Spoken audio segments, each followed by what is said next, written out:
Associate sponsor UltraTech cement. नांदेडकरांची तहान भागवणाऱ्या विष्णुपुरी जलाशयामध्ये सध्या स्थितीला 24% इतका पाणीसाठा उपलब्ध आहे। आपण पाहू शकतो नांदेड शहराजवळ असलेलं डॉक्टर शंकरराव चव्हाण विष्णुपुरी जलाशय आहे। या जलाशयामध्ये आज घडीला 24% इतका पाणीसाठा उपलब्ध आहे। याच विष्णुपुरी जलाशयातून नांदेड शहरालगत असलेल्या जवळपास 60 गावांना पाणी पुरवठा केला जातो। त्याचबरोबर नांदेड शहराला सुद्धा याच प्रकल्पातून पाणी पुरवठा केला जातो।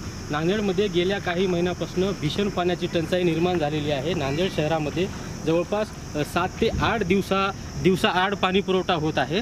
नांदेड जिल्हा प्रशासनाच्या वतीने नांदेडकरांना पाण्याची बचत करण्याचं आवाहन करण्यात येत आहे। येणाऱ्या काळामध्ये पाणी टंचाई निर्माण होऊ नये यासाठी जिल्हा प्रशासनाच्या वतीने नांदेडकरांना पाण्याचा जपून वापर करण्याचं आवाहन सुद्धा केले जात आहे।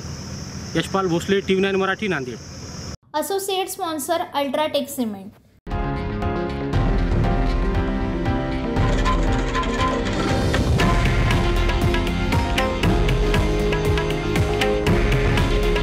हे आहे देशातील नंबर 1 न्यूज नेटवर्क आणि आपण पाहत आहात TV9 मराठी। काळजी तुमची, हित महाराष्ट्राचं।